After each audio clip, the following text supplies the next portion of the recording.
When a guest arrives, treat them as if it was Jesus himself. We hire people to make beds and wash dishes. No. Join me to create something exceptional. Excellence in what we do in life is high intent and hard work. We are here to convince them they want to come back and want to recommend them. You might say Horst is the godfather of tourism hospitality. He literally wrote the book on delivering world-class service. He was the founder of Ritz-Carlton and now helps other companies deliver amazing service.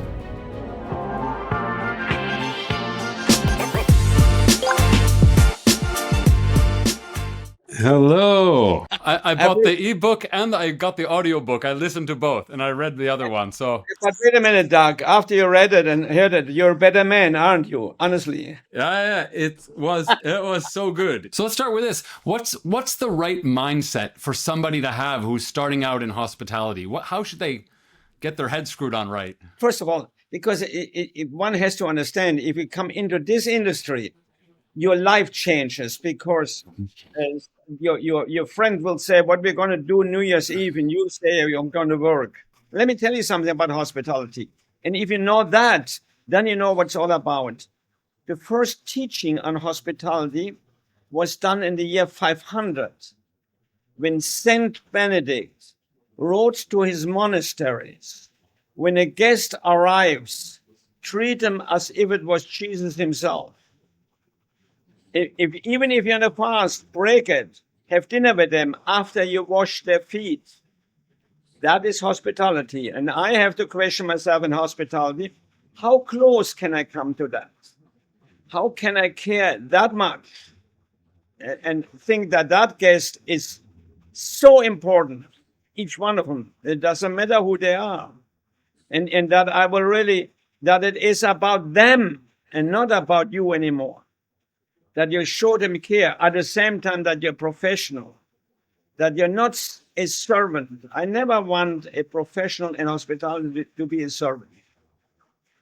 I want them to be professional about hospitality. So it sounds like you're saying there's a bit of sacrifice involved, and it also sounds, and I like what you're saying a lot about this, thinking about it as an art and a craft, because as you know, a lot of hotels go into a lot of poor countries where there used to be colonialism. And now, let's say the white man, finally, they kicked them out and now they're coming back and now they're serving them drinks by the hotel pool again. And so that they don't feel like they're enslaved again, they need to think about this in like a higher way, that it's more of a skill, an art, a craft. Well, that's a good point, because I happen to believe in that framework, excellence in what we do in life is no accident. It's always the result of high intent and hard work. So that's what I was talking about before. In serving a guest, I should have the high intent to instill well-being in that person, not just to give him food and beverage or check him in. My intent should be, I am taking care of that person. I will instill well-being in that person. And I will do that as a gentleman or as a lady, whoever it is, and not as a servant. A servant wouldn't be even able to do that, because it's just subservient. Right. If I am a gentleman and I'm professional in what I'm doing to make you feel well, that's a higher intent. I say that all the time. We're dealing with human beings. We're not dealing with chairs or machines. We hire them to join us, not to fulfill a function. But what we do is we hire people to make beds and wash dishes. No. Join me to create something exceptional, which will define us all. You kind of answered my next question partially, but maybe you want to expand on it a bit. It's a great entryway to the next question, which is, what's the difference between providing good professional service and creating a service memory for the guest? All right. Well, good profession is the delivery of the need of the customer. But you deliver the customer's need. You check them in, you give them a key, or you bring them the food and so on. That is normal service that they get. If I'm using to the next level, I care for that guest, and the guest senses that I actually care, that I'm actually there for them. I'm respecting them. I'm not delivering. I am serving them. And that there is a nuance there. I know that. But in that nuance is in the mind and the feeling of the deliverer. That means of the servant, if you will. If that nuance is in me, that I want to not just bring you this food, but while I'm doing that, convince you that when you look for another place to eat, you think of me. We had a commitment in Ritz-Carlton Capella that everybody never lose a guest, never lose a guest. When they enter our hotel, we are here to convince them to want to come back and want to recommend us. And by the way, I measured that. I measured it in every Okay. hotel. I want to ask you this. Please explain why service isn't just the job of the service team. Well, isn't it amazing? There is a service desk in some business. Oh, wait, what is this? Isn't everyone responsible to care for the client? And that caring is service.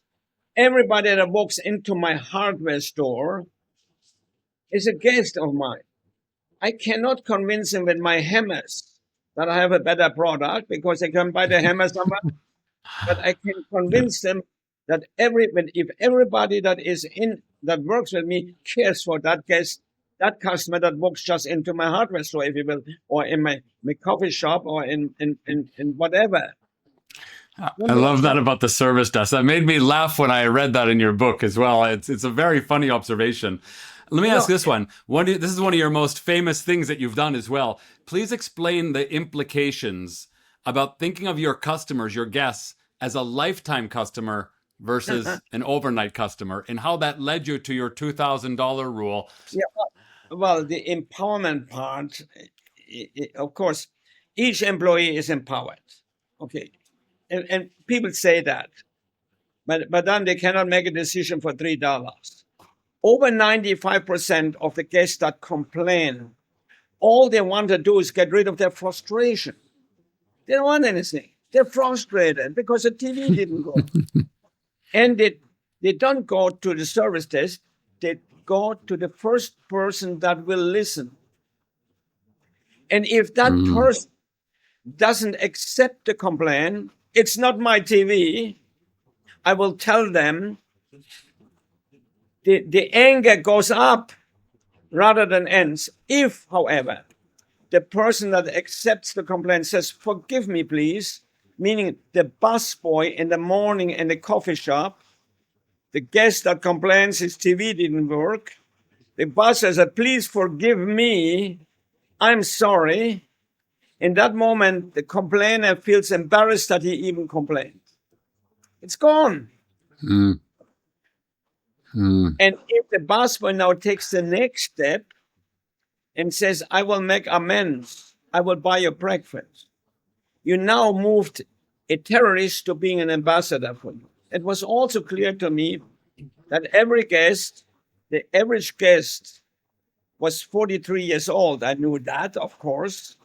In other words, the average guest could have traveled 20 more years. I knew what their business travel was, how often they stayed. So the average guest was worth about $200,000 lifetime. And I didn't want to lose that. Wow. We're the first to certify each employee around the world with problem resolution, which in a nutshell works like that. If a complaint happens, listen.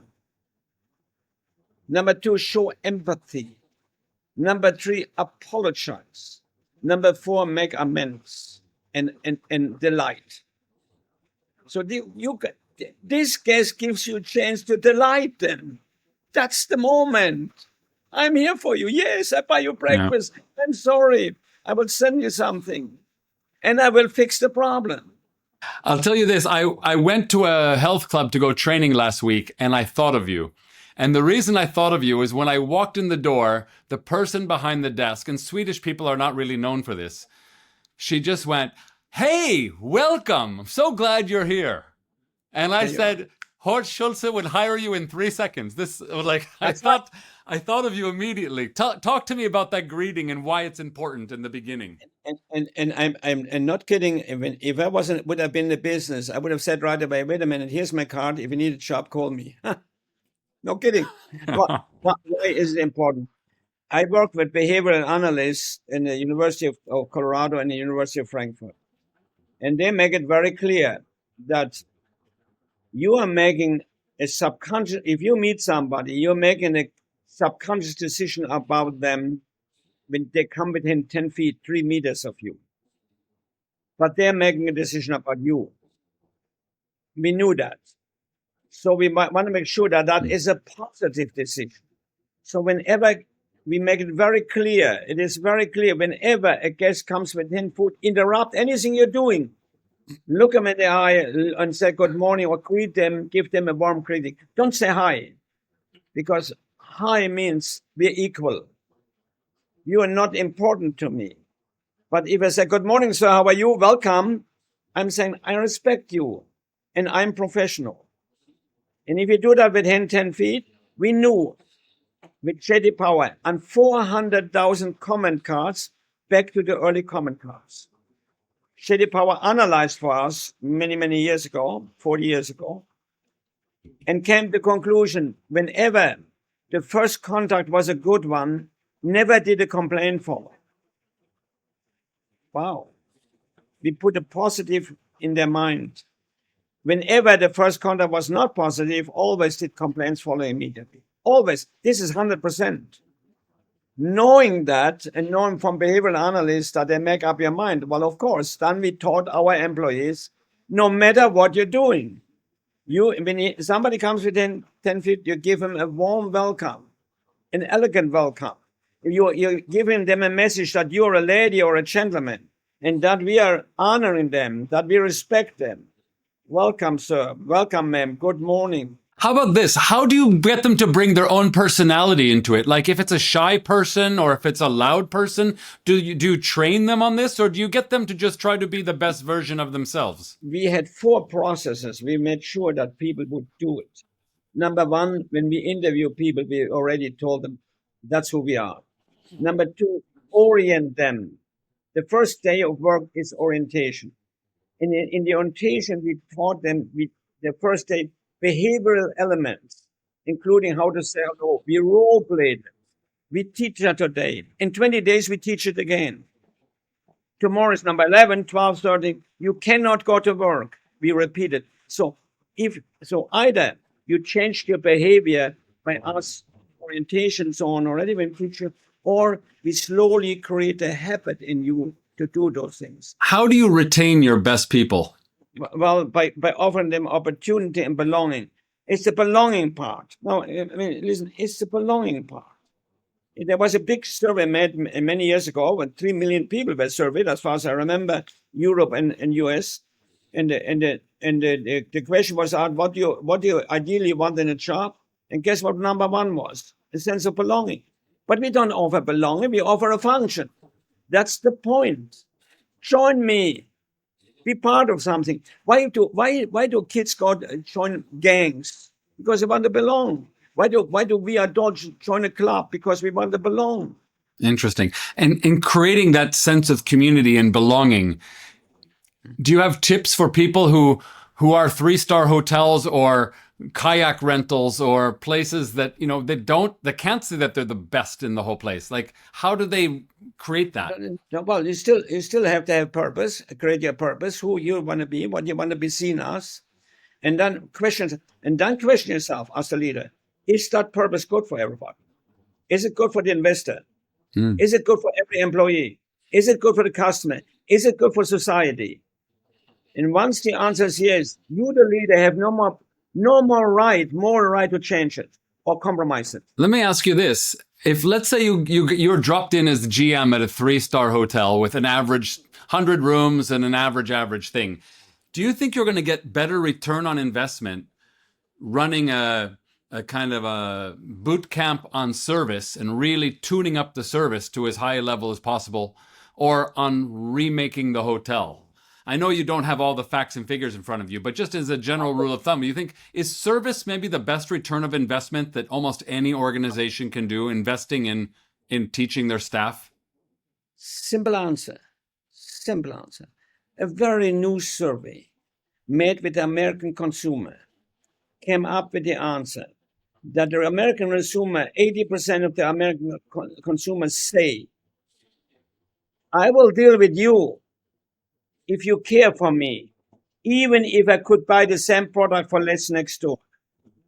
Care is the thing that is called service. So why is that true? They've studied it, but they don't dig deeper. Why? Because it's very simple. If I care for you, you trust me. And so, if I show caring to you, you trust me. Why would you deal with somebody else but the one that you trust already? So that's it. So will it make a difference? I'm going to say something. You all think everybody listens, and you will think I'm the most arrogant, that I could take any company, if they would apply what I'm saying, and make it the best in whatever it is. Any company, any hotel. I give me a hotel tomorrow and make it the best in America in 6 months. By concentrating on the human being. Would you say being in the hospitality business is being in the trust business? Yes, that's it. In any business. If I have a hardware store, I cannot convince you to come back with because of the hammers that I sell, but I can convince you because how much I cared for you when you came in and I helped you. Okay, here's one for you. How do you change the way you provide service for someone who is 25 versus someone who is 70? Someone who is from China or India or New Jersey? How do you teach your staff to provide different kinds of service to meet those expectations? I mentioned, I think, when I spoke to this company who said everything is different, everything is new. Not true. Human beings want to be respected. And what did the survey say? If you care for me, well, that means I respected you. I cared for you. You said you're going to be loyal. And in fact, you're willing to pay more. And that's what I'm giving you, caring. And you will buy my product. When you walk in my business, I will convince you to want to come back and want to recommend. That's my business. Is it difficult to establish that trustworthiness, or to walk that balance between treating guests with respect and annoying them when you're emailing and texting them before they arrive and after they're gone? I mean, I feel as a I can't stand it. I can't stand it. Leave me alone, man. Okay. Let's remember the great service and the great European French restaurants, not French, anywhere, French food, and so the French service was simply the waiter was always there when we need him, but never if we didn't need him. That's it. That is great service. And we have to understand that. We have to feel that if you care for your guests, you will find the answer to all that stuff. If you just deliver them a product, you will never find it. Let me ask you this. You said and I believe you, by the way, and I don't think it's arrogant that you could turn a place around and make it number one. But let me ask you this. Let's say you were running a destination. You're running a Caribbean island or the city of Miami from the tourism perspective. If you had to start prioritizing, is training the service level, because as you know, it's not just the people staying in a 5-star hotel. They eventually take a bus, go to a restaurant, go to mini golf or kayak. And it's usually when they leave their 5-star hotel that they start to experience some inferior service. And we know that their experience of the whole destination is colored by those other things as well, not only in their nice hotel. Would you start by lifting the service of the whole industry? I would. Oh, and it will happen if you come in as superior. People start copying you. No question about it. It will happen. It is no question. But what I have to do on that island, first of all, I have to understand. I have to find what the potential guests from Milwaukee and Manchester and Frankfurt. What is their subconscious expectation when they come to an island like that? Like I went to my manager in Hawaii. And I walked around with the manager and by the pool, and I said, how come there's no Hawaiian music around the pool here? That is the guy in Milwaukee expects that. It has to be there. And he said, well, no, I don't think anybody. And so happened, I come a little better. There's a guy playing the guitar on the pool and the people around sitting around him. And I said, no, did you do that? No, that's a guest. Oh, so people want the music. You see, you see, again, it's not about me. What is the expectation in the mind, in the subconscious, even of the guest? And I'm now fulfilling this dream, this yearning of this, the music and the flowers and the pretties and the dance. And I have to give them that. Love it. I love how you bring this to life. And even having listened to the audiobook, even having read again the book in digital format, I still picked up new stuff having spoken with you. And I love just the live interaction. Absolutely fantastic. I feel like I'm with the living legend. Thank you. I really like it. Thank you. Thanks so much. Take care. Have a wonderful day. Thanks for doing this.